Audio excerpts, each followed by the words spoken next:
남북 주민이 추석 연휴에 부산에서 평양으로 귀성하는 그날까지 함께합니다. 이제 만나러 오늘 이만갑의 김일중 씨와 아주 특별한 인연을 가지신 분이 나오셨어요. 지성과 미모를 경비하신 겸비한 분이죠. 정말 이해가 안 가는 부분이 이분이 바로 2005년도 미스코리아 진인데 어떻게 김일중 씨랑 특별한 인연인지 정말 특이한 인연인데 사귀었었나? 어떤 관계인가?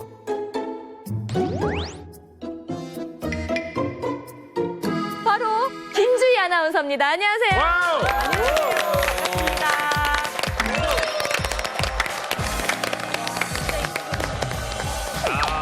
우리가 나오다니요.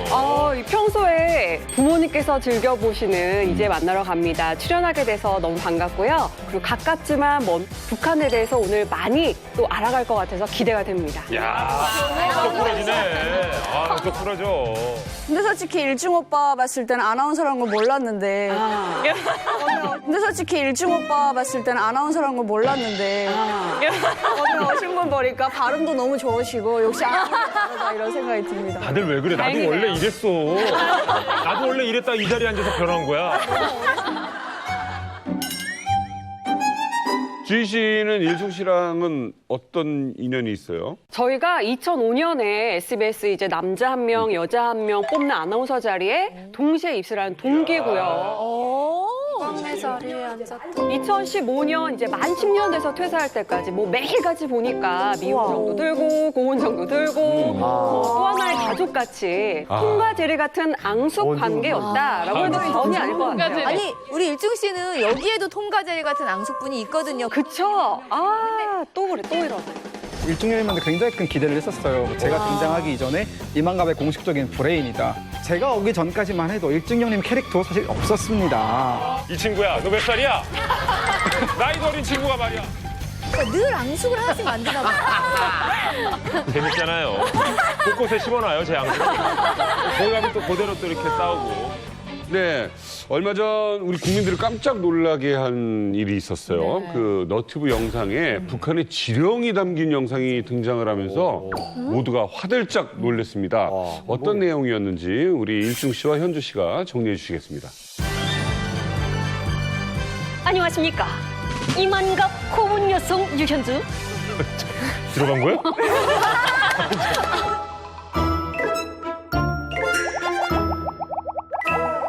얼마 전엔 북한의 비밀 암호가 화제였습니다. 바로 지난 8월 29일 북한 영상을 올리던 노트북 채널 평양 브라드 퀘스트 서비스. 그러니까니 피양 방송 계정에 올라온 의문의 영상 때문입니다.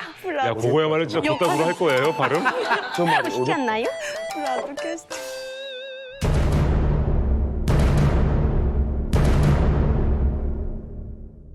지금부터 710호 탐사대원들을 위한 원격교육대학 정보기술, 지금부터 710호 탐사대원들을 위한 원격교육대학 정보기술 기초복습 과제를 알려드리겠습니다.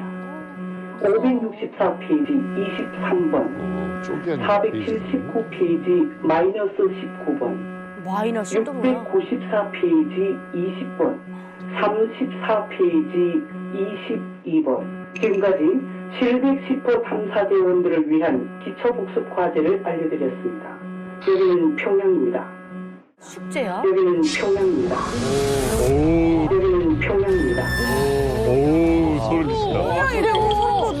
되게 소리가 마지막에 소름이 돋습니다. 방금 들으신 것은요, 한국의 한 청년단체가 북한의 난수 방송을 재현한 것이라고 합니다. 아 재현이요? 예, 이 음성이 북한 영상 채널에 올라와서 논란이 됐었죠. 덩달아서 난수 방송이 검색어 순위에도 올라오면서 연일 화제가 됐었습니다.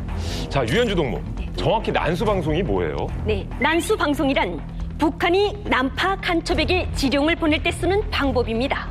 숫자나 단어를 이용한 암호를 만들어 라디오를 통해 방송하는 것을 말합니다. 그러니까 쉽게 예를 들자면 우리 예전에 나 때 그 삐삐 찰 때 사랑해는 486으로 보내고요. 당구 치러 가자는 이제 07590, 07590, 0750. 이렇게 숫자로 보내던 거랑 똑같은 거네요. 맞습니다. 이 난수 방송은 오랫동안 이어져 온 북한의 지령 전달 방법입니다. 북한 영화 방패의 한 장면에서도 간첩이 난수 방송을 통해 지령을 받는 장면이 나오지요.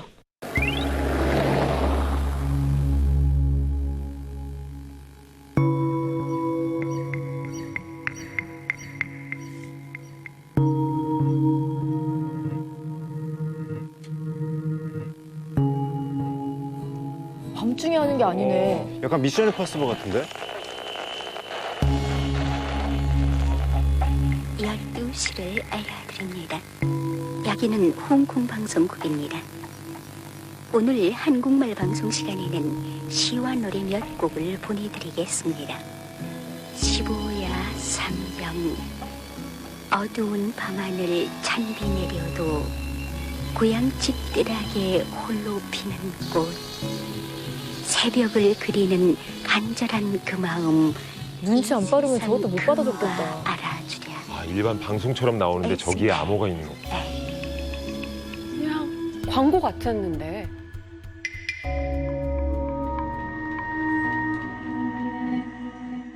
저게 저렇게 해도 아리랑 앞 15일 정기항로로 접선자가 간다. 상면에 응할 것. 어머. 다른 말이잖아. 몇 마디 안 했는데 얘기를. 아, 북한의 난수 방송은요, 2000년 남북 정상회담 이후에 중단이 됐다가 이후 2016년부터 지금까지 무려 100회 이상, 지금까지 무려 100회 이상 난수 방송이 송출되고 있습니다. 남한에 침투한 북한 간첩들의 비밀 교신법 난수 방송. 오늘 이만갑에서 그 난수 방송 실체를 낱낱이 까발려드리겠습니다. 이상 이만갑 공식 보도원 김일중. 어설프게 고운 녀석 연수. 왜 근데 자신감을 떠나시는데?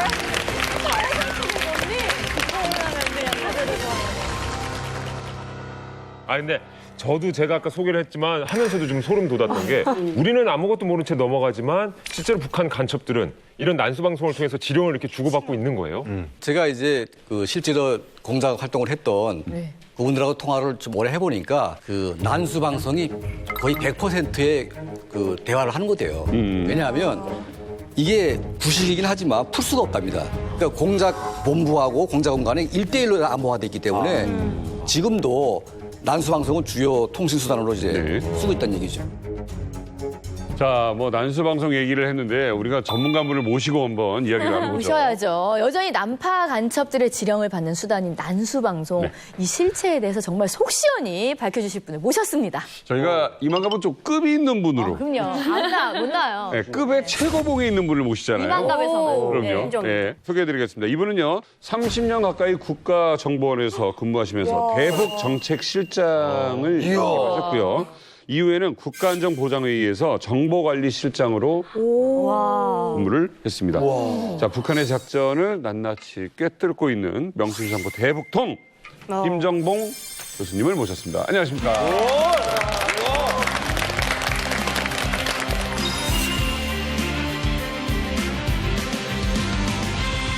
저희가 모시느냐고 정말 많은 애를 썼고 그리고 또 이렇게 나오셔서 여러 가지 말씀을 해주시게 돼서 너무너무 반갑고 영광입니다. 아이고 초대해 주셔서 고맙습니다.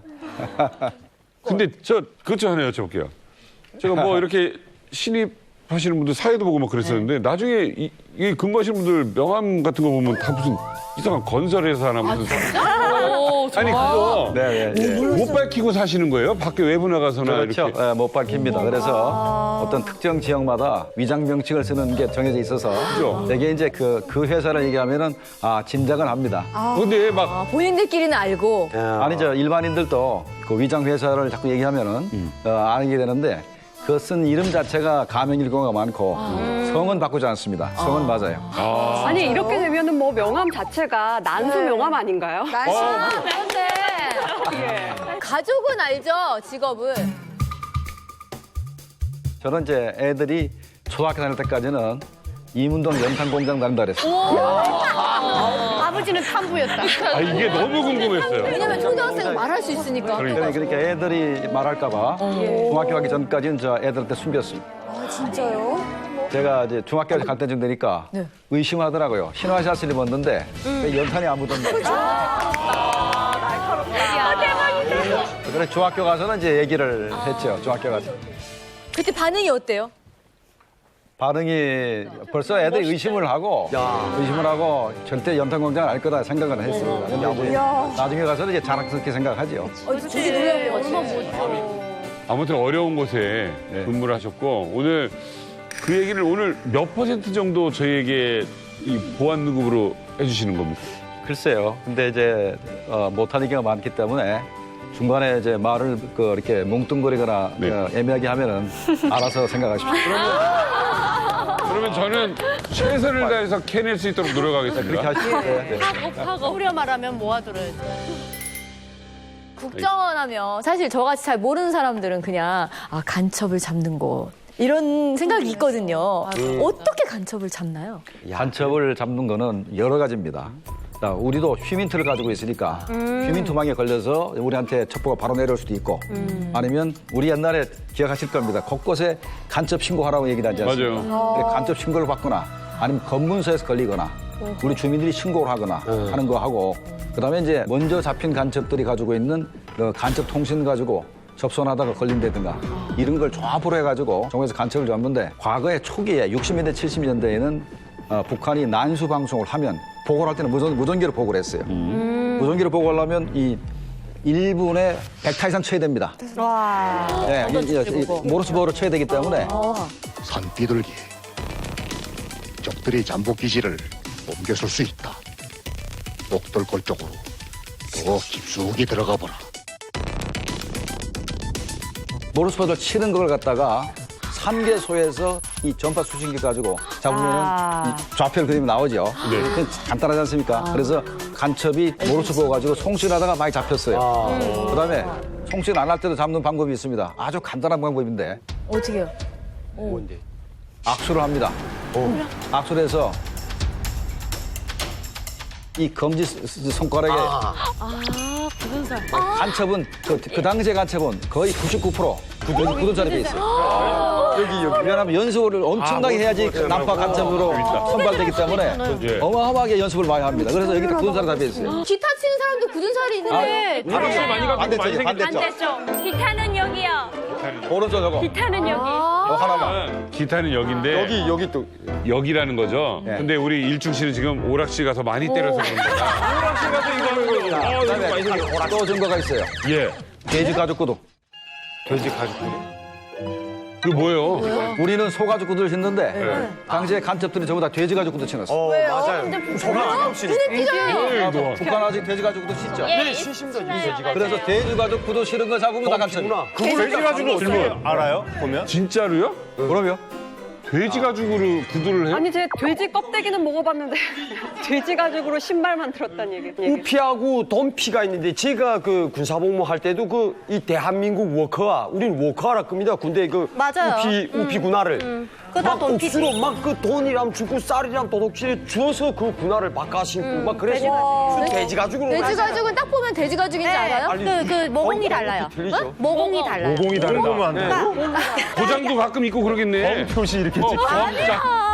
이런 논란거리로 내가 뭘 했는지 벗어나시려고. 교수님 때문에. 예, 근데 오늘 저희 주제가 이제 북한의 난수 방송 있잖아요. 네. 그럼 이제 김정문 교수님께서 국정원에서 근무를 하실 때 직접 이 난수 방송을 듣고 정보를 얻어서 어떤 조치를 취하게 된 경우도 있을까요? 많죠. 많습니다. 자, 대개 난수는 거의 해독이 불가능합니다. 네. 그런데 간첩이 잡히면 우리가 공개를 하지 않습니다. 그래서 아직까지 북한을 위해서 활동하는 걸 이렇게 이제 규정을 하게 되면 북한이 계속의 지력을 보냅니다. 그러면 그 자수한 간첩이 가지고 있는 난수로 해독을 합니다. 그럼 엄청난 정보가 들어오게 되고 이 현재 자수한 간첩한테 지령을 내리는데 어디 가서 누구를 만나라. 또 집합 간첩 누구한테서 뭐 무전기와 새로운 난수를 받아라. 이렇게 되면 또 잡는 거. 잠복했다가 새로 들어오는 그 집합 간첩을 이제 체포하기도 하고 하는 겁니다. 그래서 이런 사건들이 꽤 있어요. 우리가 여러분 잘 아시는 김신조 사건. 68년도 김신조 사건이 있었는데 여기서 잠깐 이만갑 북한 상식 사전.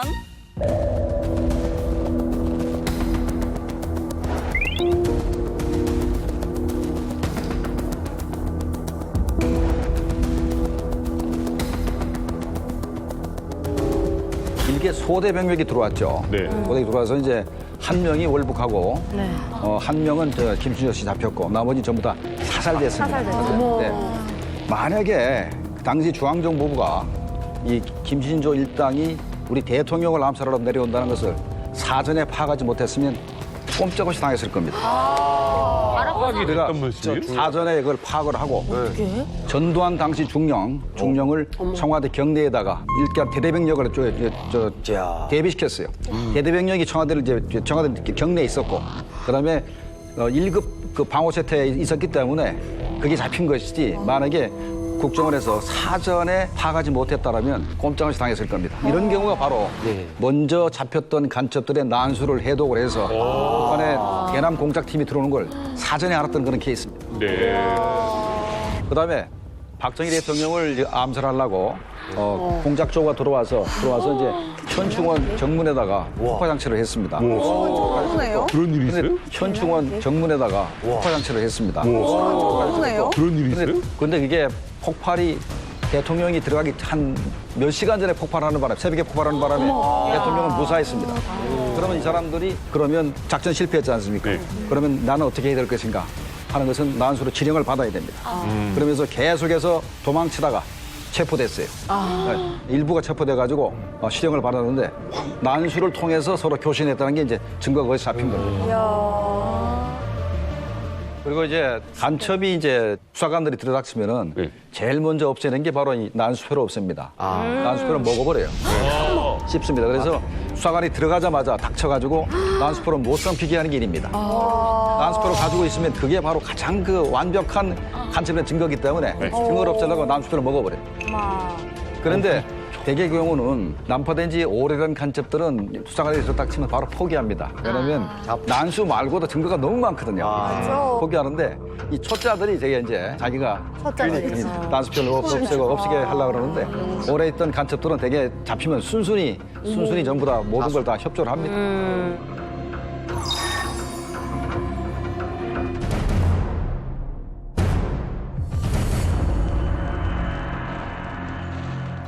이 2833호 전문을 보내드리겠습니다. 전문을 보냈는데. 조수 21조. 조수 21조. 본문 부르겠습니다. 뭐야? 37,479. 너무 무서워. 68,000. 목소리 너무 싫다. 653 약간 공포영화 같아. 이상입니다. 막 심령 영화 있잖아요. 맞아요. 약간 울림도 있고. 공포 영화 같아요. 밤에 들으면 진짜 무서울 것 같아요. 이게 아마도 특정 인물을 암살하라 하는 지령을 했기 때문에 야, 갑자기 더 소름 돋아. 그러면 누굴 암살하라는 난수방송이다. 그러면은 그 상대가 누군지도 밝혀내셨습니까? 아마도 그 당시에 태영호 공사가 2010년대에 왔기 때문에 태영호 공사를 죽이라고 했던 게 아니겠나 이렇게 추정을 할 뿐인데 내용은 뭐 정확히 알 수가 없습니다. 그래요?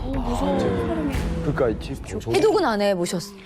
해독을 시도한다 하더라도 최근에 그 북한이 주체 난수표를 쓴다고 그래가지고 그걸 해독하기가 사실 불가능합니다. 그러니까 그 당시 잠깐 언론에 나왔는데요. 그때 태영호 공사가 대한민국에 온 것은 김정은 정권에게는 엄청난 피해를 줬어요, 사실은. 그리고 태영호 공사의 그 부인이 그 북한의 오씨 가문이라고 되게 그 항일 기억대의 상징의 그 가문인데 자, 이런 분이 와가지고 이제 김정은 정권을 비판하니까 이거 당장 죽이고 싶죠. 그래서 아마 망명한 다음에 이제 서식을 들었기 때문에 그 태영호 공사를 도운 미국인, 영국인들이 있는데 이 사람들의 소재를 파악해서 당장 암살하라 이렇게 지시 떨어진 것 같아요. 그리고 그 공작에 실패할 경우에는 자살하라 이런 식으로 이제 지시를 내렸는데 그래서 아마 끊임없이 태영호 공사는 그런 암살 위협에 노출돼 있죠. 내용을 더 알고 들어서 그런지 머리가 쫙 쭈뼛서는 기분이 드는데 그러면 실제로 저 난수 방송 이후에 태영호 전 공사 측근을 향한 암살 시도가 있었나요? 그러게.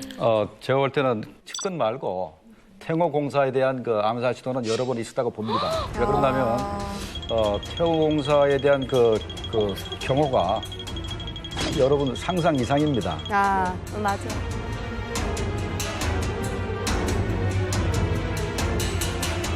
북한에서 이 공작원들이 직접 가져온다는 난수표 보시죠. 진짜 있어? 엄마나. 저렇게 종이장에 돼 있구나. 다 숫자잖아요. 저게 이제 가장 그 초기의 난수입니다. 초기 난수. 그러니까 저거를 자기가 가진 고유 난수, 그 고유 난수하고 저거를 결합시켜서 새로운 숫자를 만듭니다. 그걸 난수표에다 결합시키면 문자가 나오죠. 그래서 말을 만드는데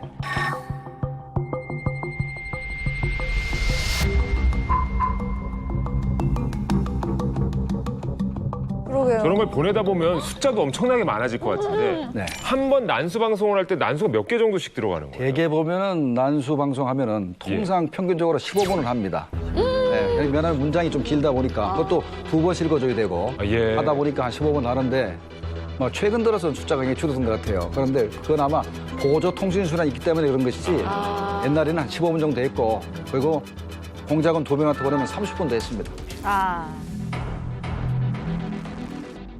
이거 어떻게 해석해야 되나요? 일단 북한 공작원 내려올 때 소설을 하나 정합니다.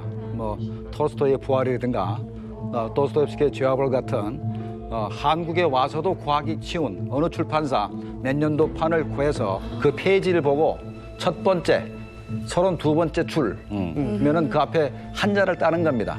그래서 한 페이지에 한자 따서 이렇게 말하면 문장이 되는 거죠. 어머, 이건 알아야 돼.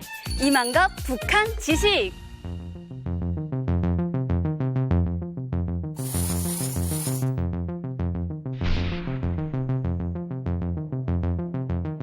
이 호철부를 부르기 전에 혁명가요가 먼저 딱 나옵니다. 맞아. 혁명가요가 나와서 그 혁명가요가 자기 혁명가요가 또 있어요.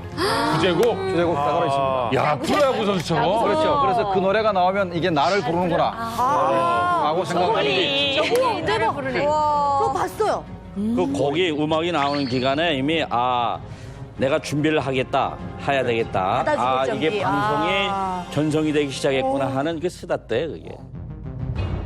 우리나라에 저거 푸는 천재들이 있어요? 우리 대한민국에 나온 최고의 수학자들을 데리고 있습니다.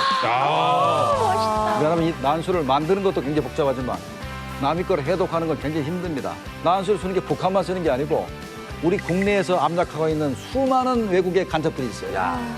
이 전부 다 난수를 쓰거든요. 그러면 내가 들어서 일반 사람이 내가 해내고 말 거야. 우리 시청자분 중에 머리 엄청 좋아. 그래서 풀었어. 그러면 뭐 상금이 있나요? 정말로 정말로 난수를 개인이 풀어가지고 그걸 말한 정보기관에 제보를 하면 아마 대한민국 훈장을 줄 겁니다. 근데 박은혜 성격상 훈장 말고 돈. 안 해. 돈이지. 훈장을 하면 돈이 나오나? 정확하게 신고를 해가지고 정확히 그 사람의 간첩이 맞다 하면 현금 5억 줘요. 우리 법이야 지금. 현금 5억 줘요. 우리 법이야 지금. 현금으로 세금 안 떼고. 아마도 나중에 개인소득세를 떼니까 세금을 내야 되는데 이게 단계적으로 많이 올랐어요. 이게 옛날에 물가가 올랐기 때문에 꾸준히 올라서 이제 5억까지 올라온 겁니다. 오, 물가에 맞춰서 오르는구나. 그래서 오늘 우리 연습해야 될 거 아니에요. 네, 우리 연습해야죠. 그래서 저희가 준비했습니다. 우리도 난수를 해독할 수 있다. 한번 해보자. 네. 그래서 이만갑이 보내는 난수 방송 4-1번 8-7번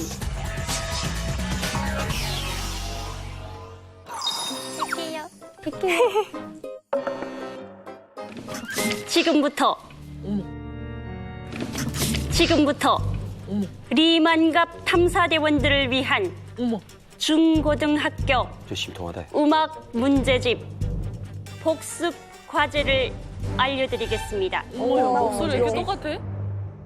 3-6번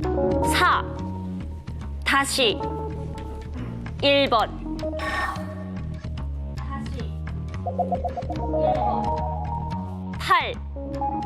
8-7번 5-8번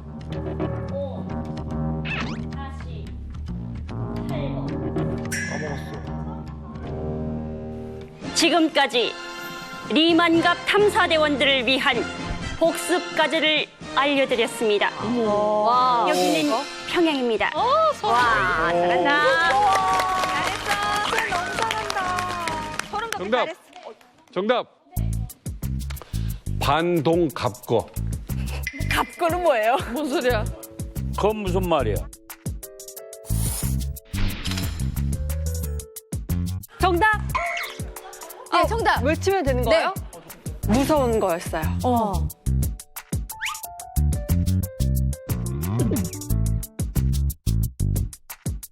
반동 제거. 반동 제거.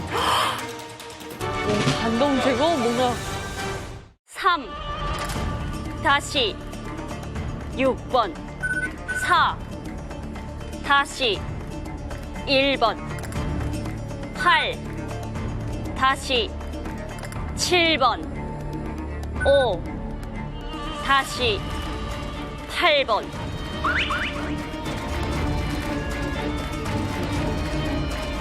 정답 반동 제거 맞습니다. 반동 제거 맞습니다. 어찌니? 근데 맞췄는데도 알고 나서 너무 더 무서워졌어. 그거 어떻게 잡았는데? 어떻게 알지? 그러니까.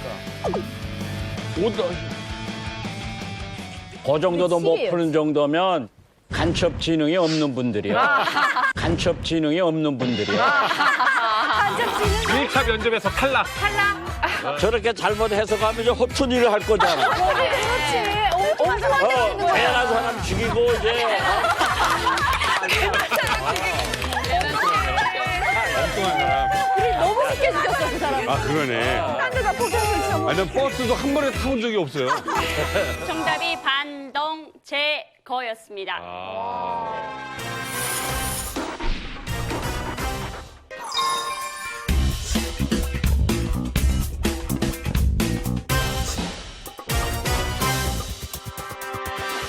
우리 다 기억하실지 모르겠는데 우리 옛날 그 길거리에 포스터가 붙어 있습니다.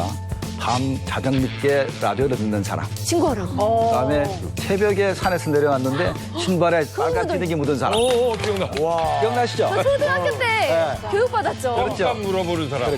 그러니까 우리 물정을 잘 모르는 사람인데 바로 이제 그런 난수 방송이 시작되는 게 대개 밤 12시를 전후해서 난수 방송이 시작되기 때문에 자정이 되면은 이불을 뒤집어서 이불을 끼고 난수 방송을 듣습니다. 난수 방송을 듣기 때문에 밤늦게 라디오를 듣는 사람, 이 간첩의 증거죠. 그래서 이 라디오를 들을 때는 우리가 잡을 수가 없는데 들은 다음에 북한에 이제 보고할 때는 아무리 모르스보를 빨리 쳐도 그보다 한 2, 3분은 걸리거든요. 문장 다 치려면. 2, 3분이면 거의 근처까지 추적이 됩니다. 처음에는 못 잡지만 점점 더 2번, 3번 하면은 위치를 거의 파악하기 때문에 그 단파를 찾는 거예요. 바로 잡아낼 수가 있어요. 그래서 많이 잡았습니다. 많이 잡았는데 이 고성무전기가 나온 다음부터 힘들어지기 시작합니다. 고성무전기가 뭔데요? 고성무전기가 모르츠보를 치는 거를 속도를 100배쯤 빨리 한 겁니다. 2, 3분. 100배쯤 빨리 이게 말로 무전하는 게 아니고. 아니고 기계로 해서 바로 보냅니다. 100배쯤 빠르고 해서 그다음에 또 장소 방에서 하는 것도 아니고 움직이는 차량에서도 할 수가 있어요. 그러니까 방에서만 해도 어떻게 방법이 있겠는데 움직이는 차량에서 고성무전기를 써서 전송을 하니까 점점 잡기 힘들어지는 일이 벌어집니다. 그래도 잡겠죠. 그 잡는 것은 이제 여러 가지 다른 수단으로 어떤 수단? 그러니까 다른 간첩이 조선으로 들어올 때 그러면 공항이나 항만이나 아니면 해안선에서 몰래 공작선 타고 들어오다가 거기서 뭐 신고를 받고 침투 잡힐 경우 그러면 이제 그 간첩을 그 직파 간첩을 통해서 뭐 어쨌든 고정 간첩을 잡아가는 뭐 그런 수단으로 이제 하는 수밖에 없습니다. 만약 북한의 입장이라면 남한에서 암호를 알게 됐단 말이에요. 그러면 바꿀 것 같아요. 그럼 뭐 말짱 도루묵 아닌가요? 그렇죠. 그래서 일단 난수를 가지고 있는 간첩이 체포되거나 하면은 이 사람이 이제 전향할 때가 있습니다. 그러면 협조하게 돼요. 협조하면 이 사람을 통해서 계속해서 간첩 통신을 해독을 하고 또 북한의 직파 간첩이 내려옵니다. 왜냐하면 난수를 다 썼으니까 이제 난수를 전달해야 될 거 아니에요. 그러면서 새로운 지령을 줍니다. 누구를 암살하든가 아니면 어느 군부대 근처에 있는 장교 누구를 포섭하려든가 이런 것을 임무로 수행해야 되려면 돈이 필요합니다. 그러면 체포된 간첩을 통해서 북한에 공작금을 요구합니다. 이 사람을 포섭하는데 돈이 100만 불이 든다. 요구를 하면 돈을 보냅니다. 어떻게 해서 돈을 만들어 보내면 그 돈을 우리 정부가 갖게 되는 겁니다. 이야. 만약에 여기에 있는 간첩이 있어요. 근데 우리 국정원에서 잡았어요. 그 북에서 지령은 계속 와요. 야, 남이석을 포섭해라. 라고 했을 때 어떻게 하는 방법이 있을까요? 이 방법이 그걸 이제 여경공작이라 그러는데 북한에서 이 체포된 간첩한테 남이석을 포섭하라 그러지 않습니까? 네. 이럴 경우는 그냥 진짜 포섭하게 내버려 둡니다.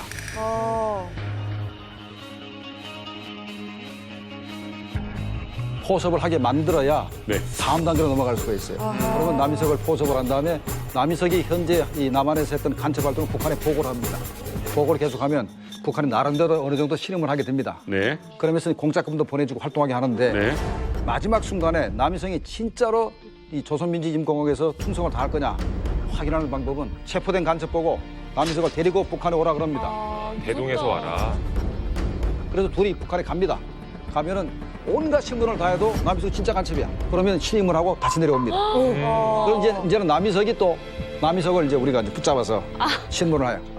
갔다 온 다음에. 그렇지. 그래서 신문에서 전향을 시켜요.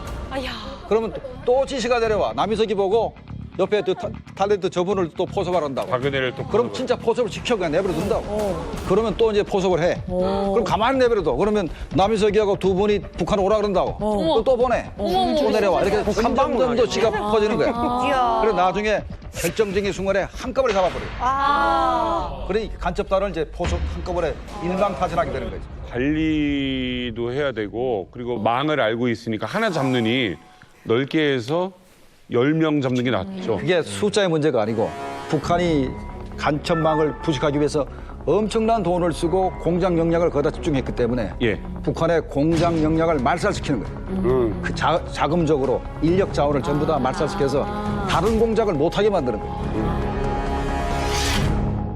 교수님, 그럼 요즘도 이 난수 방송을 통해서 지령을 받는 경우가 많나요? 일단은 기본적으로 난수보다는 보안 메일, 이메일을 주로 많이 씁니다. 이제 이메일을 하죠.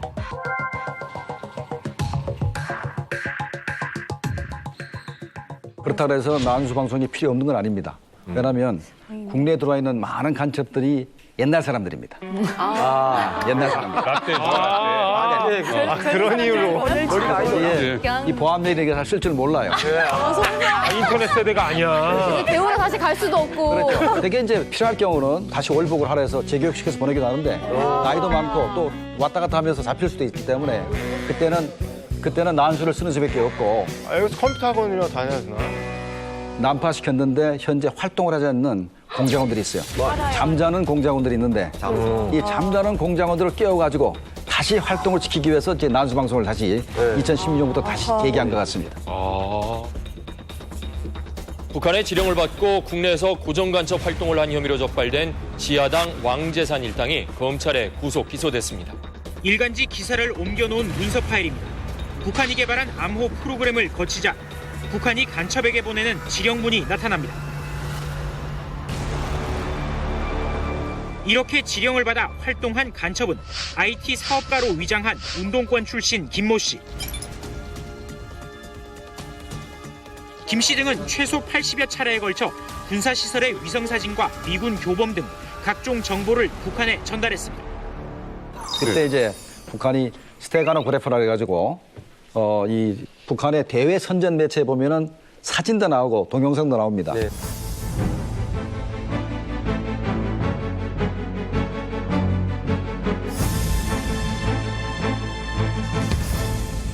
그 동영상 가운데 보면은 끝에 갈 점 같은 게 하나 있어요.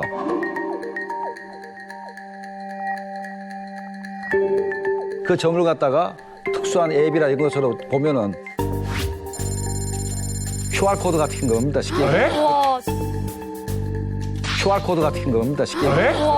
그런데 그 QR코드가 점 하나예요, 딱 점 하나예요. 그걸 보면은 글씨가 500자가 들어가 있습니다. 와, 멋지게. 와, 선생님, 이거. 말도 안 돼. 옛날에 한 30년 전에는 그런 기술이 없었기 때문에 옛날에 마이크로 닷으로 해가지고 마이크로 필름으로 찍었어요. 네네네. 그때도 맨 점 하나인데 그것도 한 500자 들어가는데 요즘은 이제 그걸 이제 디지털화가 돼가지고 이게 스테가노그래프로 만들어서 점 하나가 한 500자 들어갑니다. 기술이 더 발전한 거죠. 영화 007 시리즈에서 본 듯한 내용인 것 같아요. 혹시 간첩들이 국내에서 접선하는 게 아니라 만약에 도쿄 아니면 중국, 베트남에서 접선하는 경우도 있습니까? 요즘은 대부분 다 공작 지령을 직접 뭐 북한에 부른다든가 하지 않습니다. 해외 여행의 자유가 있기 때문에 이야. 베트남 대사관이라든가 어려워. 그다음에 아마 심양이라든가 이런 데 불러서 바로 지령을 내리기 때문에 사실 해외 여행한 것만 가지고 우리가 간첩 혐의를 줄 수가 없죠. 그래서 사실 간첩 찾기가 굉장히 힘들어졌습니다. 또 안 만나도 전화로 할 수 있지 않나요?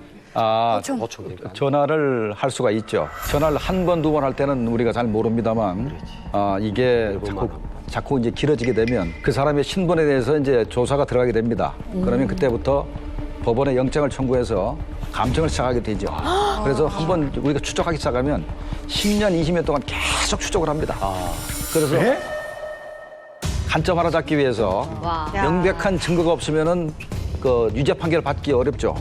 그래서 명백한 증거를 확보할 때까지 끊임없이 봅니다. 10년, 20년 계속 두고 봅니다. 그러다가 나중에 이제 증거가 확보됐을 때 그때 체포를 해야지. 만약에 그냥 간첩 같다 해서 잡아서 본인이 자백을 했는데도 나중에 재판 과정에서 내 자백은 거짓말이다 말하면은 증거가 없으면 오히려 수사관이 다칩니다. 그러니까 아주 긴 시간 동안 두고 계속 추적을 합니다. 걱정은 못 해먹겠네. 힘든 일이에요. 정말 최고의 특수부대에서 참모장으로 일하셨던 분을 아주 어렵게 모셨습니다. 과연 어떤 특수부대인지 화면으로 만나보시죠. 열병식인데? 열병식. 세상에 하나밖에 없는 영의 군대로 키우신 위대한 용장들의 성스러운 황군 건설사가 함축되어 있습니다. 절진 여기다 받고. 와, 풀었어. 특수부대. 우와.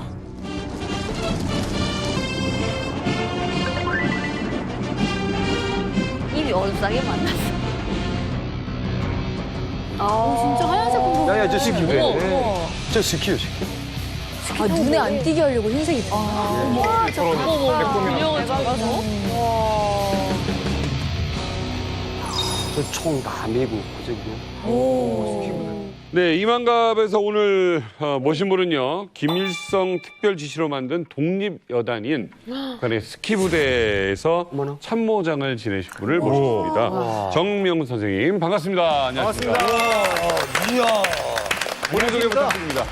조선인민군 654 군부대 참모장을 했던 정명훈입니다. 16살에 군대 입대해가지고요. 34살까지 참모장을 하다 제대됐습니다. 이야, 진짜 오래 정확히 어떤 부대입니까? 우리 부대가 기본 조직되게 된 것은 김일성이 항일무장 투쟁할 때에 그 스키 부대를 이제 만들면 태백 산줄기 눈이 많이 내리는 태백 산줄기를 타고서리 그래서 신속히 기동해가지고 적을 탈승할 수 있으니까 그래서 스키 부대를 만들라. 그 특수부대는 몇 명 정도가 주둔해 있습니까?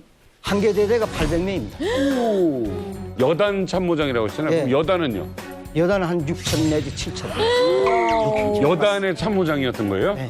6천 명, 7천 명? 그럼 스키 부대는 몇 명이에요? 다 스키 부대지. 그 여단 자체가. 8명이요? 여단장부터 마지막 전사까지 다 스키 타는 전투원입니다. 그렇게 많이? 특수부대는 다 전투원입니다. 그럼 6, 7천 명이 스키를 다 타고 전투력이 있다고요? 그럼 군대에 가서 스키를 배우는 거예요? 아니면 스키를 배운 사람이 군대에 갈 수 있는 거예요? 아니에요. 아무도 모르는 사람도 전사들이 오면 그걸 숙련시켜야 돼요. 그래서 대대에서는 뭘 내가 포치하는가. 군인들이 밥 먹는 시간하고 잠잘 때만 스키를 벗어라. 나머지는 일체 걸을 다닐 때는 스키를 꼭 걸치고. 걸을 때도요? 네. 그래서 발에라 스키를 익숙시켜야 되는 거지.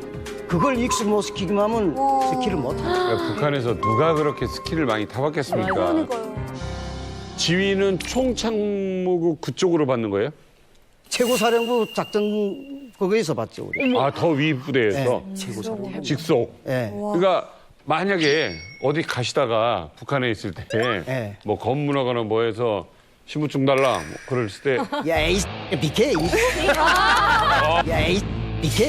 야, 어디가 저기 하면서 보자 그래 있네. 이게 야, 이 시원하다. 내가 누군 줄 알고. 그럼 뭐 얻어 맞으려고. 만약에 보이부 사람이 예? 휴가를 오셨거나 그랬는데 예. 보이부나 막 이런 좀 무시무시한 뭐 경찰 같은 사람들 있잖아요, 북한에. 무서운 게 없어요? 없어요. 그런 사람들도 필요 없습니다.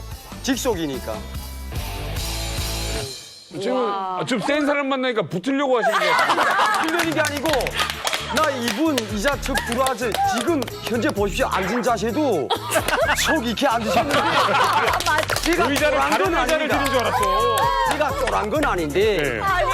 이분한테는 아마 네. 참모장을 하셨으면 그 대대자이나 정치지도는 이분한테 꼼짝 못해서 그러면 지금 현재 만약에 이게 북한이었으면 최정호 야, 저는 비대위원장님 아니 좀 완전히 뭐 머리 수그립니다 그냥 참모장 동지한테는. 그 직접 뵈니까 또 달라지네요, 종호 쌤이. 아까 뭐 참모장이 뭐 참고장이 그 참고장이 더 세다고.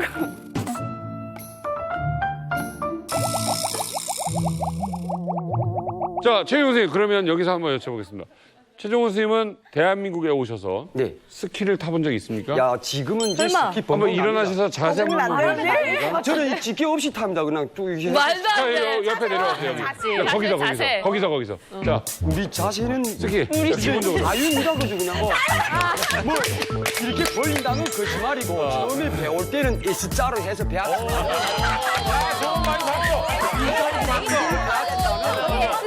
편하게 이렇게 적게 놓고 스르륵 내려가지고 하고 스르륵 내려가지고 하고 그거 보잖아. 바람이 쫙 속도 좋게 내려 끌 때는 그저 책 요거 위에서 붙어서 테러는 턴까지. 아니 눈깔이 슉 날려요.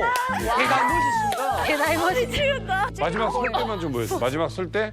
그냥 그 결승선에 들어서는 그렇지. 그 심정으로 허리 구부렸던 거, 그 자세 싹 구부려서 했던 걸 들어서. 그렇지. 그냥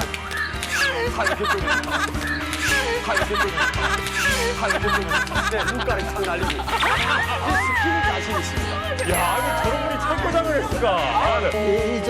이분이 말하는 건 어느 저 국가대표가 나와서 자기가 그렇죠. 이겼다고 좋아서 소리 지는 그런 소리 맞거든.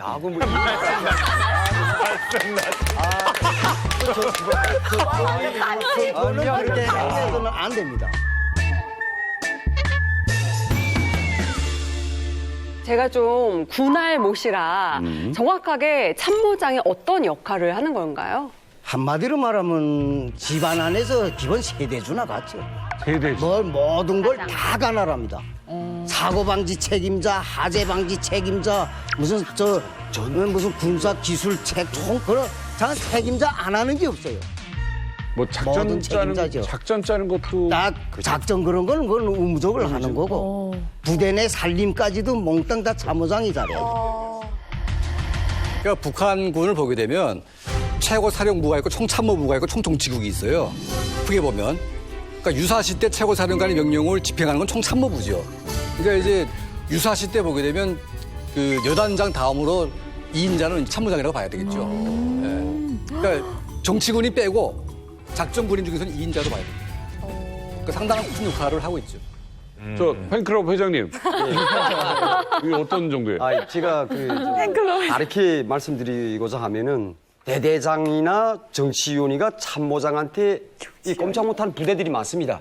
참모장이 모든 걸 지휘하니까. 맞아요. 작전이도부터 기밀로부터 해서 대렬로부터 해서 규율 모든 것 참모장이거든요. 그러니까 이 부대 내 노란자입니다. 그러니까 그냥 참모장이 쌤이다. 그죠? 예, 직급상 봤을 때 대대자라 하지만은 노란자의 유정란 같은 겁니까? 유정란의 수도 또 안에 유정란 거죠.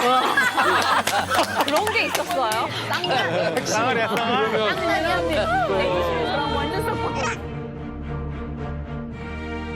들으면 들을수록 정말 대단한 분인 것 같아요. 그럼 왠지 김일성, 김정일도 직접 만나보셨을 것 같은데 어떨까요? 직접? 그야 당연하죠. 이거 진짜 군대 생활하면 김일성을 못 만나본 사람도 있어요.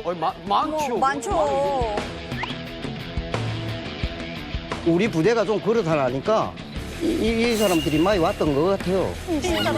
근데 부자가 내가 김일성이하고 악수를 처음 한 거는 훈련일 군대 때 처음 나올 때 보면 너희들 수고해! 이런 소리가 왕왕 울린다고. 딱 수령인 거죠.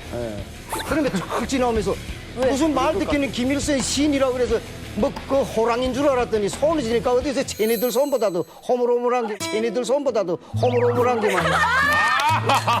아니 근데 지금은 이렇게 말씀하시지만 그 당시에는 울었을 것 같아. 울었지. 망이지. 최대의 분모를 가지고 막 그래. 나를 알아주는구나 하니까 얼마나 좋겠어. 막 눈물 나죠? 눈물이 제대로 나오지. 만세도 제대로 나와. 그때는 손의 느낌이 어땠어? 손이 두 손은 그냥 어디를 보자기나 싸가지고 그냥 그죠?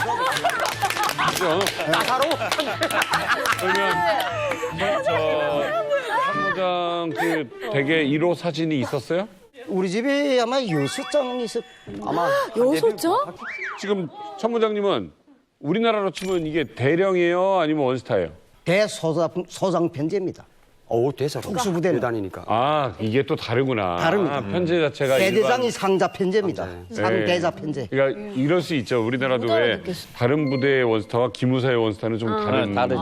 예, 그런 느낌으로 받았듯이. 어쨌든 되게 높다는 거죠. 그렇죠. 예. 지금 최정호 선생님 저 정도 흥분했으면 난 우리나라 군대 그 서열도 모르니까요. 그러니까 우리나라에서는 여단이라고 그러면 이제 사단보다는 단위가 좀 예, 원래는 사단위보다 작죠. 맞죠? 근데 특수부대들은 다 여단제를 넣어나가요.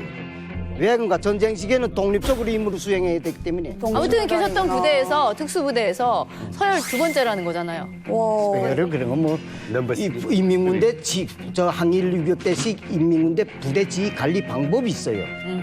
예, 여기는 군정참입니다. 그렇지. 말하자면 군사지휘관, 정치일군, 참모장. 이게 저희가 하나가 되지 않으면 그 부대는 산을로 배를 끌고 올라가요. 지금 만약에 여기서 만약에 참모장을 맡았어요. 우리가 딱 이 안에 있는 사람이. 넘버 2를 누구로 삼으시겠습니까? 이 안에서. 전부 중에.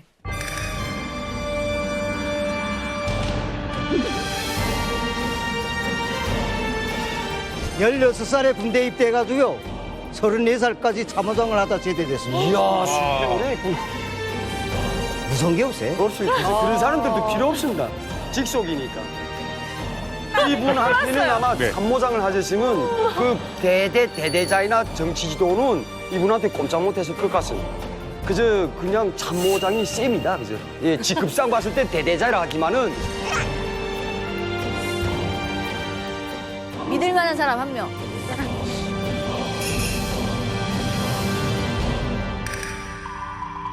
그래도 저기 뭐 이분이 뭐 군관학교 이명선 대표야? 그래도 저기 뭐 이분이 뭐 군관학교 이명선 대표야? 이분이 뭐 군관학교 이명선 대표야? 믿을 만하시다고. 최정호 쌤 날라갔네. 야는 열심히 이야기했다니까. 나는 보통 잘 읽어. 나는 보통 잘 읽어.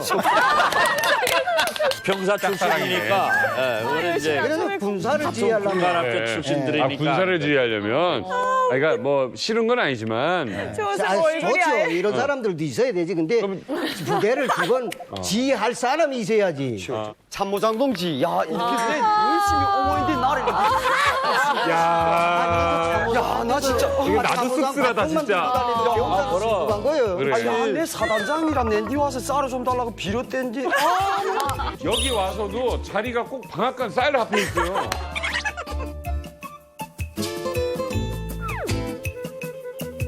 제가 이만갑을 하면서 만났던 군인 중에 가장 높아요. 참모장. 높지 않아요. 참모장까지 어떻게 되신 거예요? 저는 19살에 하선 입당하고 국军장 1급을 2개 탄 사람이에요. 19살에. 그때게. 꿈을 세우셨나. 그래서 김일성이 개별 교실을 이 사람은 꼭 회복시켜가지고 혁명대회에 다시 세우라는 개별 교실을 받은 사람이에요. 야, 방치. 그래서 대단하다. 거기서 중대장하고 대대 참모장으로 임명돼가지고 한 3년 하다가 김일성 군사대학 4년. 어머나, 내일 또 무대 오셨대. 또 가신 거예요? 오하. 자, 보좌관님. 네. 어떻게? 참모장님 좀 몇 년도입니까 혹시? 내 군사복무 할 때인지 모르겠는데. 그때는 짜게 받으시 아니, 이거 몇 년도에 오셨지? 군사대학에. 91년도에 갔다. 어머나, 내 구세 경비중 되실 때 오셨구나. 내 자동차 정비고. 김일성 그 군사대학은 어떤 데예요? 김일성 군사종합대학은 북한에서의 최고 군사 쪽 어쨌든 최고 대학입니다. 제일 세죠. 위대한 태양의 전함으로 빛나는 김일성 군사종합대학. 우리 당의 주체적인 군건설 사상과理論을 구현하고 있는 군사교육의 최고 전당, 백두산 혁명강군의 핵심 골간들을 키워내는 원종장이며 역사가 있고 고온이가 있는 세계적인 대학인 김일성 군사종합대학이 창립의 순돌설 맞이했습니다. 양성에서는 육군사관학교. 네, 육군사관학교 비슷한데. 그러면 이 참모장은 몇 살에 되신 겁니까? 34살. 34살에? 그 빠른 건가요? 엄청 빠른 거죠. 대단히 빠르죠. 엄청 빠르죠. 좀 뭐 내 있을 때 대대 참모장으로 임명됐을 때도 대대장이 50살. 여당 같은 경우에 보면 대대 참모장들이 다 45 정도 돼요. 45. 근데 34세 되셨어요? 아니 그러면 50살 된 대대장이 있었다면서요? 예. 그 말 아니 그러니까 대대장은 그래요. 참모장을 잘 끼지 못하면 대대 군사과학을 수행할 수가 없어요. 그러니까 참모장이 부대를 어떻게 장악 통제를 하는가에 따라서 대대장이 사업성과가 올라가는 거예요. 그러니까 대대장이나 대대 정치전들은 대대 참모장을 잘 만나야 자기네 성과가 올라가요. 알겠습니다. 워낙에 또 스키 부대가 또 특수 부대라고 말씀을 하시니까 정확히 어떤 또 그 강도 높은 훈련을 받는지도 궁금해져요.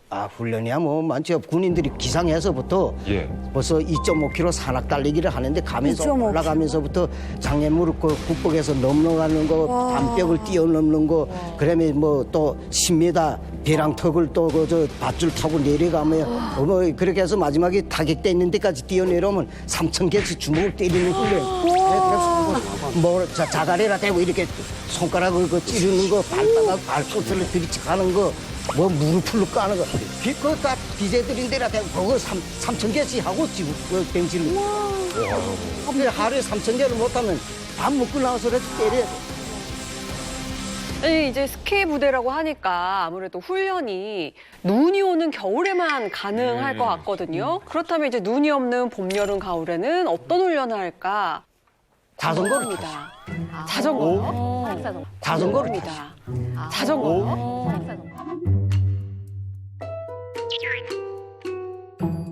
하체 단련인가요? 아니죠. 우리가 북한 사람들 알겠지만 제비 자전거가 있어요. 네, 제비. 그게 인민군대 자전거 공장을 전환됐어요. 그래서 제비 자전거는 가름대가 있는 데가 두 줄이에요. 두 줄이고 무기를 설치할 수 있게끔.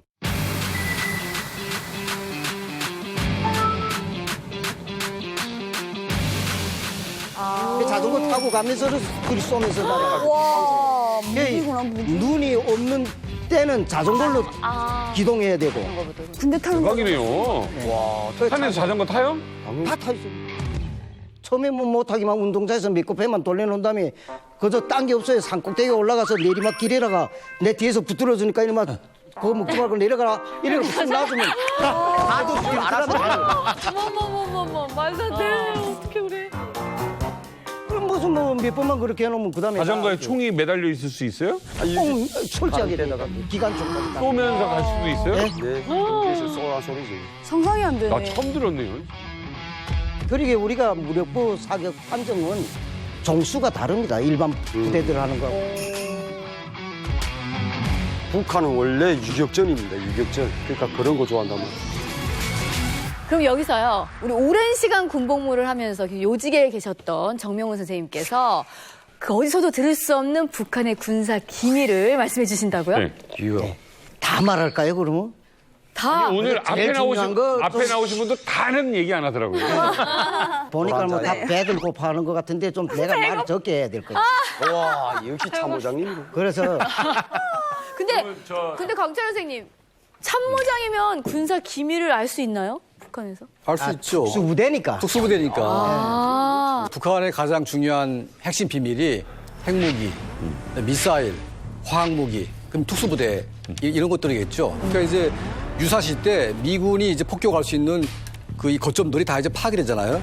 그러니까 북한도 이걸 계속 감춰야 돼 이게. 그러니까 감출 때마다 다 비밀이 되는 거죠. 그러니까 이제 이런 특수부대 같은 경우에는 대한민국이 어느 지점을 타격해야 되는 또 임무가 있기 때문에 이것도 엄청난 비밀이 되겠죠. 그러니까 아마 특수부대 여단 참모 정도 되게 되면 상당한 비밀을 아마 가질 수밖에 없는 그런 위치가 아닌가 생각이 들어요. 참모장이 방에 들어가면 옆에 기무실이 따로 있어요. 이 참모장 방을 걸쳐서 들어가면 그 안에 중대 대대 그 안에 있는 모든 기물을 다 보관하죠. 그리고 중대장들한테 매일 출고해주고 또 받아들이고 사인 다 받고 그렇게 하고 그 안에 들어가면 일반 보병 부대들은 아마 사단에서 그 보관하고 있을 거예요. 기밀 문서. 예, 완전히 1급 비밀이죠. 그러나 우리 대대 같은 거는 내 대대 참모장 할 때에는 그 참모부 기무실 안에 들어가면 콘크리트로 한 50cm 두께를 내가지고 문짝을 만들어서 닫아놓는 문이 안에 또 있어요. 그 자체가. 그 안에라 1급 비밀을 잡아요. 그거는 그 봉투를 뜯으면 우리 대대는 몇 시 몇 분에까지 어디에 도착해서 대상물을 타격할 때에 대한 전쟁 명령이 떨어져 있는 거예요. 그건 못 닫죠. 이게 무시무시한 내용들이 또 있겠네요. 근데 전쟁이 벌써 여기 전년에서 전쟁이 일어났다면 우리는 이미 습격 대상물에 가 있는 거죠. 근무하셨던 지역이 어느 지역이었죠? 동네가 자강도. 그러면 자강도라는 데가 북한에서 김정일도 자강도는 진짜 보급 좋게 해라 뭐 이런 표현을 했다고 하더라고요. 그 자강도에 군부대가 많을 거 아닙니까? 많죠. 그럼 뭔가 좀 특수한 기관 이런 것도 있을 것 같아요. 좀 군사 비밀스러운 곳이라든가. 그러니까 제2 전쟁 시기 제2사령부가 자강도에 있고. 뒤쪽에 있으니까. 후방에 있으니까. 네.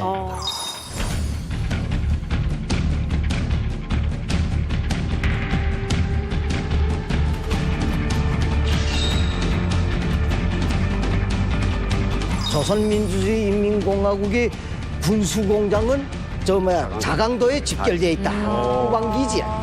거기가. 그래요? 예. 군수공업직이니까. 그 중에 좀 하나 좀 비밀스러운 거 하나 공개해 주십시오. 지금 여러분들한테 아마 공개된 거는 강계 26호 뚜락도로 공장. 네, 뚜락도로. 예, 그다음에 무슨 만포 하약 공장. 예, 그다음에 배우미 천리길 전기 공장. 이렇게 돼 있어. 근데 배우미 천리길 전기 공장은 일체 군용 무전기를 비롯해 다 만들면서 총알같이 생긴 걸 들이쏘기만 하면 그게 여기 지구에 오기만 하면 이 모든 전파가 다 무용지물이 돼요.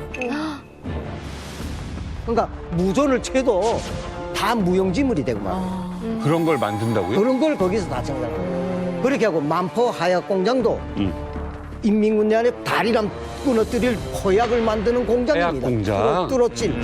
예. 그럼 거기서 심지어 자석폭탄까지 나와요. 그건 뭐예요? 가져다 지나가면서 축제 뿌리고 달라가는 자석폭탄. 붙는. 네? 철에 붙어서 터져요? 영화에서 보면 있지 않습니까? 영화에서 보면 이제 그 잠수병들이 잠수해가지고 배에 천창에 딱 붙이는 그런 거 있잖아요. 그다음 비행기 날개다가 그런 공장도 거기 있어요? 그걸 만포 하약 공장이라고 해요. 또 그다음에 강계 뚜락도로 26호 뚜락도로 공장은 트럭 아니에요, 그건? 아니죠. 트락도로. 트랙터. 여기를 말로. 북한 영어로는 근데 트락도로고. 거기에는 각종 미사일 탄알들이, 저 방사포탄 생산하는 데입니다. 아니, 트랙터에서 미사일이 나가요? 공장이 가명을 트락도로 공장 이름이 공장. 진짜야. 사실 들어가면 무기를 만들고 겉에서 봤을 때 그냥 트락도로 공장이다. 예. 가명, 발표하는 건 강계 26호 뚜락도로 공장을 현지 시찰하셨다 일이죠. 그러나 그거는 안에서는 그저 240mm 방사포탄까지 다.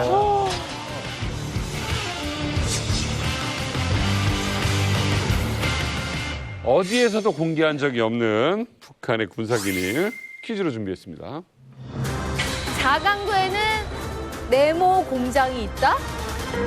군사 기밀인데? 아니 뭐가 있냐? 이런 공장이 있어요. 어떤 공장이 있어요? 핵공장 이런 건 아닐 거고. 핵공장. 그럴 수도 있지. 아니지, 저 눈 없을 때 저 눈 뿌려주는 뭐 그런 거를 이제 만드시겠죠. 눈공장 뭐 이런 거. 말이 됩니다. 이게 말이 된다. 뿌려놓고 거기서 좀 연습 좀 이게 북한의 군사 기밀이다. 그럼요. 하도 이런 데 많이 앉아 계시니까 눈치는 좀 보세요. 야, 맞았나 봐. 자, 정답은 뭘까요? 혈액 공장이 있어요. 예? 네? 뭐야? 공장? 혈액 공장이 있어요. 예? 네? 뭐야? 공장? 혈액 공장이 있어요. 예? 네? 뭐야? 공장? 피를 만드는 공장이 있어요. 혈액 공장 만든다고? 혈액 혈액이 있어. 혈액 공장? 혈액 공장. 피를요? 예. 피는 몸 안에서 그걸 혈소판과 화학적으로 만들어요. 털과 실제 있습니다. 써봤습니다, 우리도. 피를 어떻게 만들어요? 말이 됩니까? 피 만드는 게?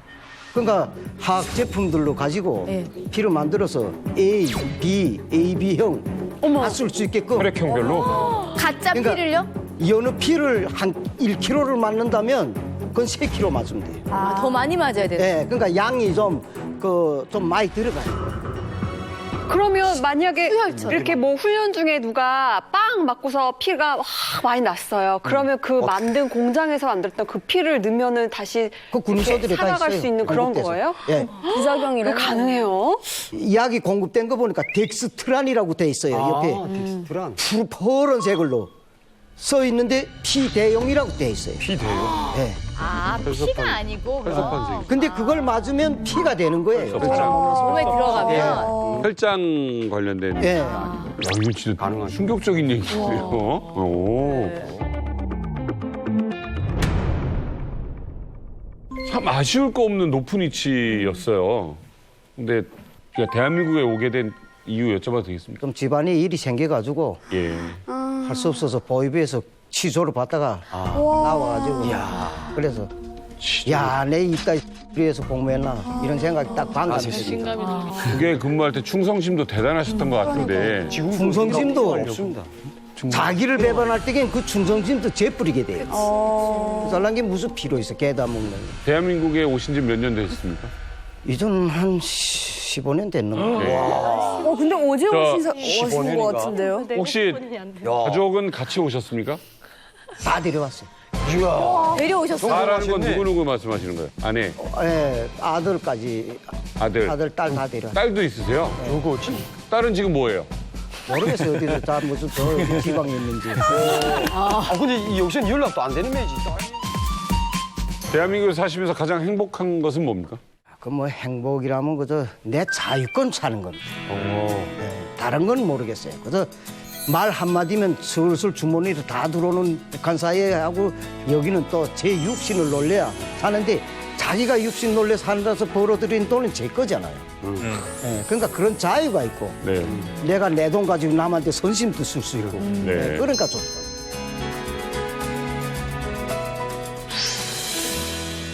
네, 추석을 맞아서 이만갑 가족들과 이야기 나눠보고 있습니다. 오늘 네. 오랜만에 우리 박현정 씨 그리고 박현숙 씨 그리고 현정 씨의 예쁜 딸 우리 하영 양이 나와주셨어요. 네, 오랜만이에요.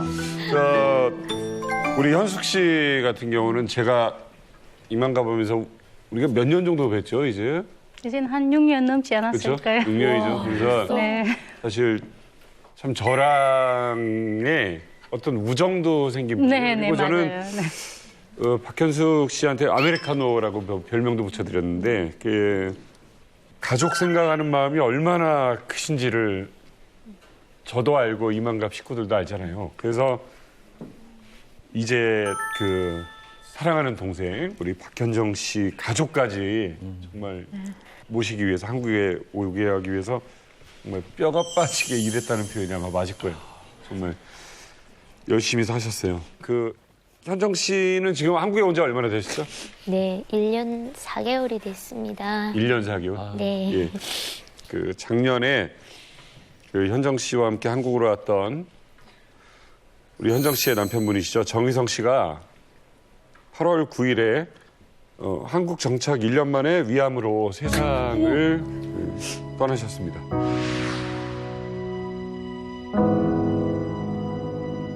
(4월 24일) 하나원을 졸업한 우리 박현숙 씨의 여동생 가족을 이곳으로 모시겠습니다. 저는 박현숙이 제부이며 강순정 어머니 둘째 쌓인 정위성이라고 합니다. 아유, 반갑습니다. 여기 와서 들어보니까 우리 이모 진짜 짱이라는 생각이 들었어요. 미스랑 거기서 했던.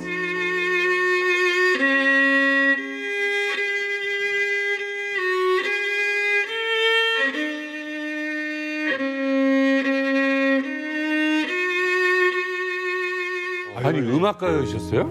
아니, 저는 사실 음악가는 아니고 뭐 말하긴 좀 거북스러운데 북한에서 남들이 다 미워하는 보안은 했어요.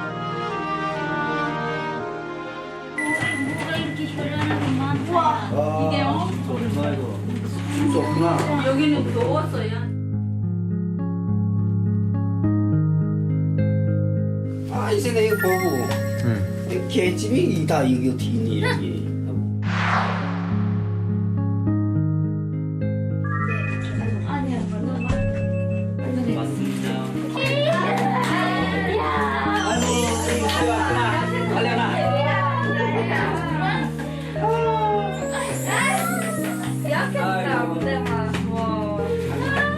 수가 다 했구나. 아니 그냥 뭐 우리 집에서 같이 살면서 많이 눈치 봤죠. 특히 내 눈치 많이 보이게 되는 거니까. 그래서 난 또 이거 눈치 보이지 않으라고 야를 좀 들어두고 막 이렇게 하고 하는데, 그런데 어쨌든 또 같은 남자라는 이런 공통점이 있어 그런지 또 많이 나를 따르고 어디 갈 때마다 데리고 같이 다니고. 사실 이모보다 좋죠. 이모보다 좋죠.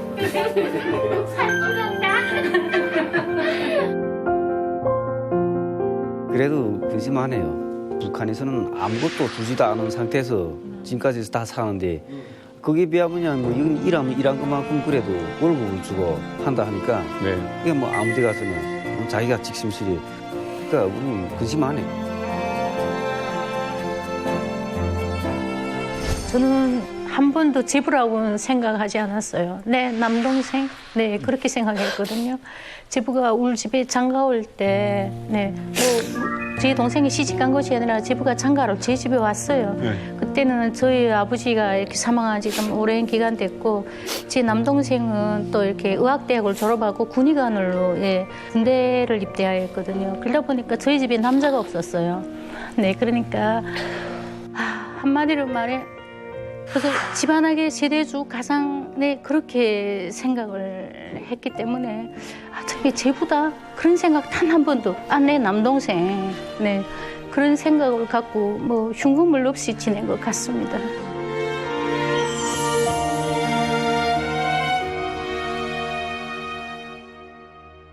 현정식 참 남편 어떤 가장이라고 말씀할 수 있을까요? 저희 애아빠는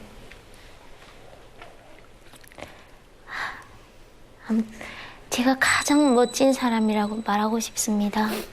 솔직히 말해서 그 어떤 어려운 상황에서도 비관을 모르고 항상 낙천적으로 웃으면서 저한테 괜찮아, 나만 믿어 하면서 웃으며 다독여주던 그 모습이 제일 멋지었고, 한 가정의 가장으로서, 그리고 한 여자의 남편으로서, 두 딸의 아빠로서 정말 한 생을 무거운 짐만 지고 살다가 하늘나라로 간 정말 멋진 사람이었습니다.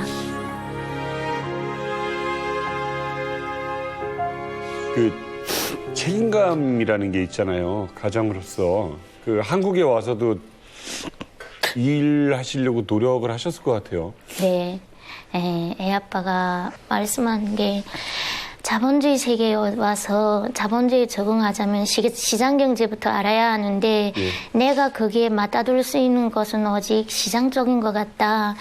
내가 빨리 정착을 해야만이 우리 가정이 행복을 이루어낼 수 있고 우리 딸들이 성공을 밑받침해주는 그 경제적인 측면을 이룩하는 길이 이 길밖인 것 같다. 그러니 여기서 일해봐야 되겠다 하고 가락시장 쪽에서 일했습니다.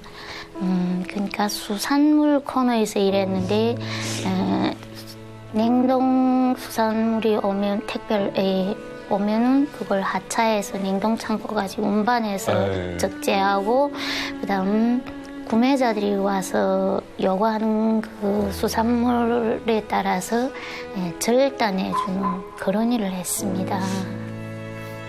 야, 지금 생각하면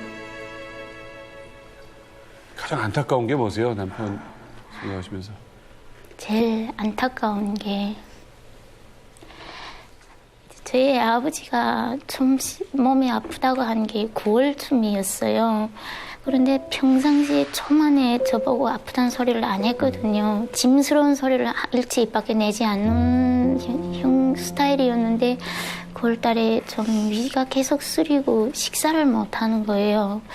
그런데 저희는 괜찮겠지 하고 이렇게 등간히 여기고 넘어갔는데 11월 달부터 본격적으로 아프다고 했어요. 그때도 아프면서도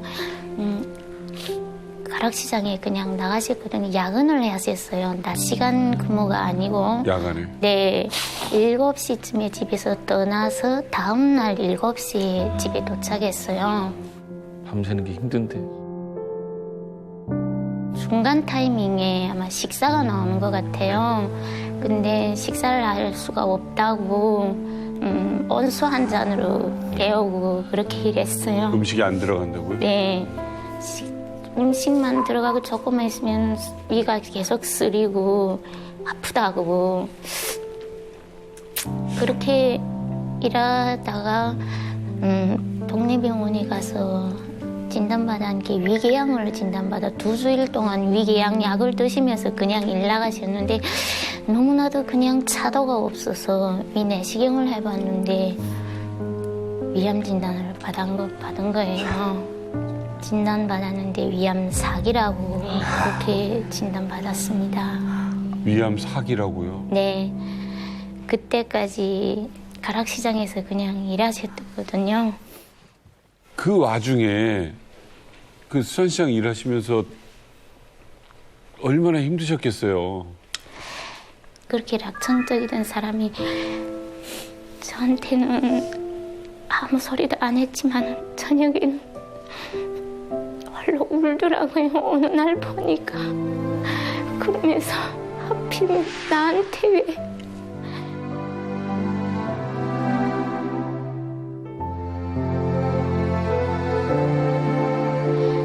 제가 제일 좀 안타깝게 생각하는 게 애 아빠가 암에 걸렸다는 진단을 받고 암에 대한 지식이라는 게 저희는 아무것도 없잖아요. 그래서 부부 쪽이랑 찾아보고 해보니까 암에 걸린 분들은 대체적으로 몸을 차게 굴면 안 된다고 암이 내가 좀 더 했고 하고 애 아빠를 그곳에서 일시키지 않았더라면 좀 어땠을까 이런 후회가 정말 많이 듭니다.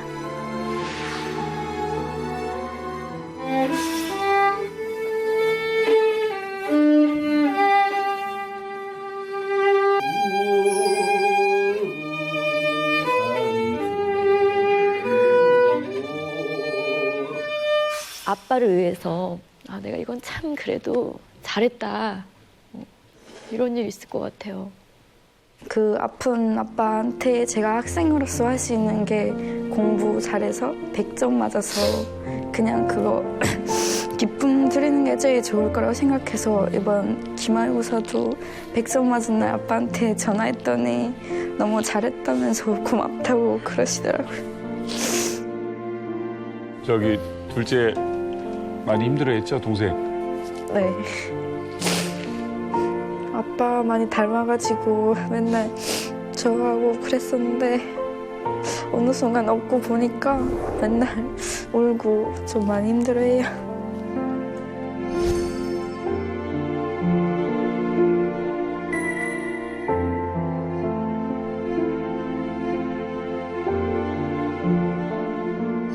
우리 둘째 하나가 애 아버지가 입원 딱 하고 나서 1월 달에 가족 톡방을 하나 만들었어요. 저희를 다 초대했더라고요. 그러면서 아빠한테 계속 문자도 보내고 이모티콘 보내는 것도 어디 가서 좀 귀염스러운 웃음이 날 수 있는 그런 걸 보내고 재밌네. 애교도 부리고 그러면서 아빠 날 보고 좀 많이 웃으세요. 네. 그리고 병을 이기고 꼭 집으로 돌아와요. 아빠 화이팅! 이렇게 계속 보내주고 하니까 애 아빠가 날 닮은 딸이 최고다 그렇게 하셨거든요. 그리고 우리 애들이 아빠 앞에서는 하나도 울지 않았어요. 그리고 아빠 이겨낼 수 있을 거예요. 이렇게 하고는 자기네 방에 들어가 앉아서 울더라고요. 그렇지만 저희 앞에서는 눈물을 안 보였습니다. 지금쯤도 하늘에서 계속 어쩌면 여기 와 계실 수도 계시고 있으시고 뭐 항상 응원하고 계실 것 같은데 마지막 모습은 어떠셨어요?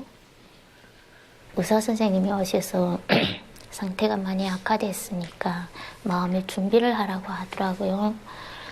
그래서 애들한테 아빠의 마지막 모습을 좀 보여주고 싶어서 의사 선생님 보고 우리 딸 애들을 조금 아버지 마지막 모습을 보여주면 안 되겠냐고 그렇게 말씀드렸더니 지금 현재 시국이 이러니까 면회는 불가한다고 그렇게 말씀하시더라고요. 그래서 제가 그랬죠. 단 한순간이라도 조금 보게 해주면 안 되겠냐고 말씀했는데 안 된다고 하시더라고요. 그래서 저 이해는 했습니다. 다 환자분들이 계시는 곳이니까. 환자들. 네, 그러니까 이해는 했고요. 그런데 애 아버지가 심박동이 35, 33으로 떨어지더라고요. 중환자실로 바로 들어갔거든요. 바로 들어갔는데 과장님이 나와셔서 돌아가셨다고 그렇게 말씀하시더라고요. 그러니까 애 아빠가 마지막 길을 갈 때도 우리 애를 못 봤어요. 그래서 애 아빠를 들어가 보라고 해서 들어갔는데 눈을 못 감으셨더라고요. 그래서 제가 그 눈을 감겨주려고 여러 번 내리쓰러지만 안 감겨지는 거예요. 그래서 제가 하영이 아버지, 내 하영이 아버지 마음 다 아니까 애들을 나한테 편히 맡기고 하늘나라로 가요 하고 말하면 내리쓰러더니 눈이 감겨지는 거예요. 마지막 갈 때 애들 때문에 그 애들 때문에 눈도 못 감고 갔습니다.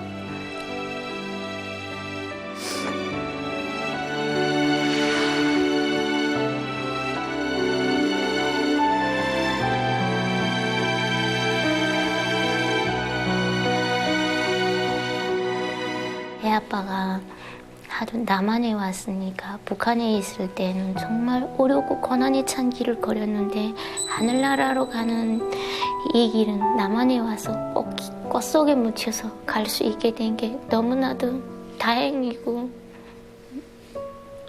다행이라고 생각했습니다.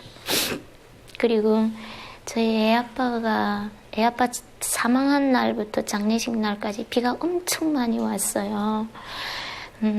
솔직히 북한이라면 애 아빠 장례 끝나고 그 엄청 비가 쏟아지는 걸 보면서 저녁에 제가 잠을 잤겠어요. 차가운 비가 떨어지는 밖에다 애 아빠를 재워야 하는 제 심정이 어떻겠어요. 그런데 여긴 보니까 납골당도 정말 재상으로 정말 잘 돼 있더라고요. 네. 창밖에 내리는 비를 바라보면서 하영이 아버지, 오늘 저녁에 우리 집이 하는 다른 아파트에서 새로운 친구분들과 함께 오늘 저녁은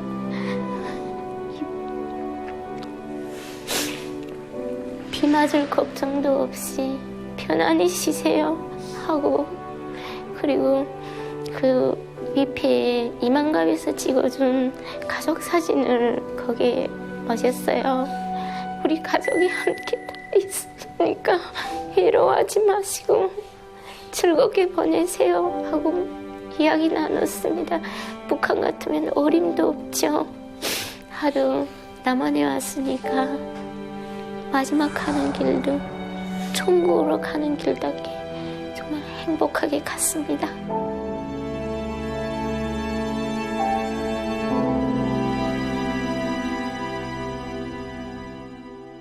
지금까지 아빠가 한 거 보면은 아빠 혼자 적으려고 한 일은 하나도 없고 그냥 어머니랑 저희를 위해서 그렇게 다 바치셨기 때문에 한 번도 아빠 자신을 위해서 바친 거 하나도 없어요. 그러니까 이번에는 저희 때문에 너무 힘들게 사셨기 때문에 거기 가서는 다른 사람 생각하지 말고 그냥 아빠 자신만 생각하고 행복하게 좀 살면 좋겠다. 이렇게 열심히 빌었습니다. 네, 하늘에 계신 우리 하영이 아빠한테 제가 말씀드리고 싶은 게 있다면 항상 웃어주고 저희한테 버팀목이 돼주던 하영이 아빠의 모습이 제일 멋졌어요. 그리고 하영이 아빠가 차지하고 있던 그 자리가 너무 크기에 제가 그걸 다 메꿀 수 있겠는지는 아직은 잘 모르겠어요. 하지만 당신이 맡기고 간 예쁜 우리 두 딸을 바르게 키우기 위해서 저 하영이 아빠 목까지 열심히 살게요.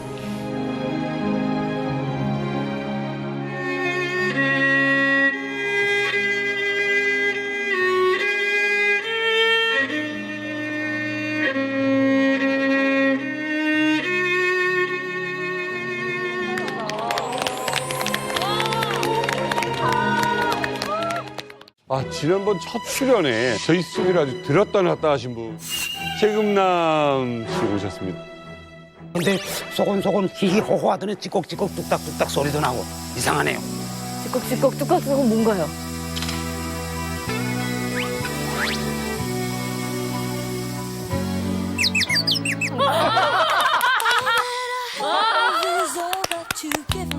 방송용이야 이거? 아, 궁금하다. Did you never worry that I come to depend on you? 채널 A